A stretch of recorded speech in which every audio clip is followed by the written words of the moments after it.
Raducanu. I need to remove the pressure from myself.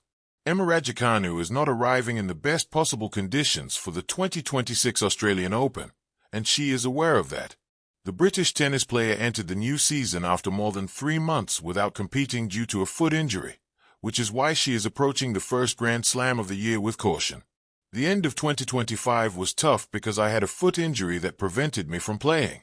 I couldn't have a proper preseason. That's why I feel the need to ease the pressure off myself and not demand too much or expect to play incredible tennis, she acknowledged at the media day prior to her debut, which will be tomorrow morning against Maniche Sawankayu. The pressure arrived quietly at first, like fog rolling over a familiar court. It blurred the lines that had once been so clear. The baseline, the net, the stands, everything looked the same, yet nothing felt the same. When Emma Raducanu said, "I need to remove the pressure from myself," it wasn't a retreat from ambition, it was a declaration of survival. Pressure is a strange opponent. It doesn't grunt when it strikes the ball. It doesn't miss wide or clip the tape. It doesn't sweat under the sun or shiver in the night air. Pressure sits in the mind, polite but relentless, whispering expectations with every breath. Repeat it. Prove it. Don't waste it. It turns joy into obligation and freedom into fear. For someone who rose meteoric and bright, pressure arrived disguised as praise. Raducanu's story is often told in numbers, rankings climbed, trophies lifted, headlines written overnight. A qualifier who became a champion, a teenager who carried history like a crown. But numbers don't tell you what it feels like to wake up knowing that every step will be measured against a miracle. Numbers don't explain how a tennis court can suddenly feel smaller, how the margins tighten until a swing becomes a question instead of an answer. Pressure feeds on memory. It reminds you of what you were, then demands you become it again, instantly, endlessly. The past becomes a mirror held too close. Every match is no longer just a match. It is a referendum. Win, and you meet the standard. Lose, and you are asked to explain why the magic is gone. In such a world, improvement is invisible and patience is a luxury no one grants. I need to remove the pressure from myself. The sentence is simple, almost gentle, but inside it is an act of courage. It is easier to accept pressure as the price of success, easier to wear it like a badge of seriousness. To remove it is to risk misunderstanding. People may hear complacency where there is care, or weakness where there is wisdom. Yet removing pressure is not about lowering the bar.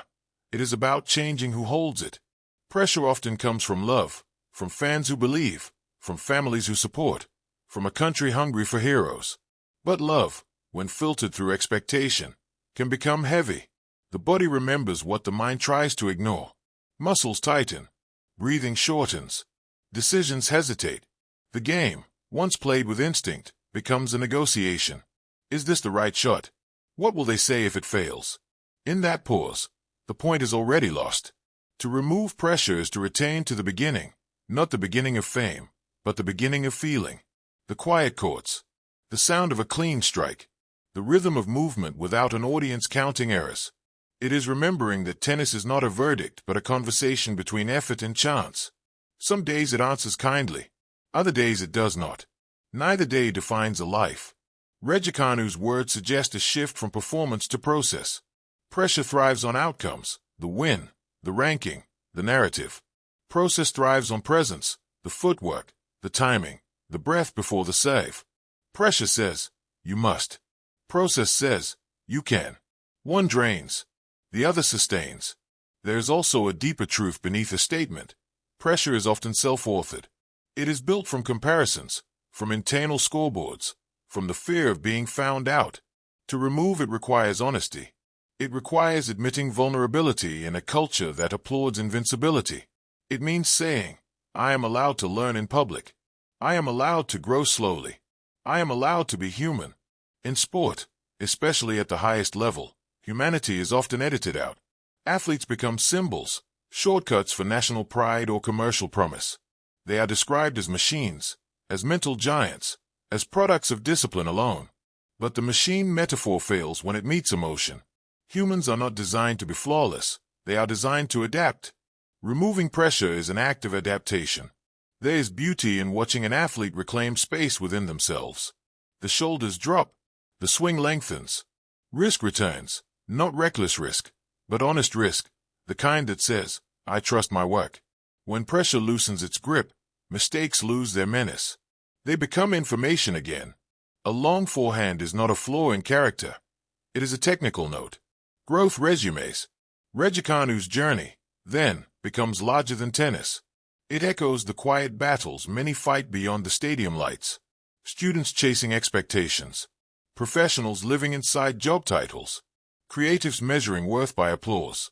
In each case, pressure promises safety but delivers paralysis. And in each case, the path forward begins with the same permission. I can step back. Removing pressure does not mean removing desire. It means aligning desire with health. It means choosing longevity over spectacle, curiosity over fey. It is the difference between playing not to lose and playing to explore. The former shrinks the world. The latter expands it. Perhaps the most radical part of Raducanu's statement is its kindness. Directed inward, it says, I will not punish myself for being young in a difficult arena. I will not turn my dream into a debt. Kindness is often misunderstood as softness, but in high performance it is steel. It is what allows consistency. It is what turns setbacks into seasons, and seasons into careers. Pressure will always exist at the edges. The crowd will watch. The scores will be kept. The stories will be written. But pressure does not have to live at the center. At the center can be breath, movement, intention. At the center can be the simple joy of striking a ball cleanly and seeing it land where you imagined. I need to remove the pressure from myself. In those words is a future not yet defined by expectation but shaped by agency. A future where success is not a reenactment but a discovery. And perhaps that is the truest victory. Not silencing the noise of the world, but choosing which voices deserve to be heard.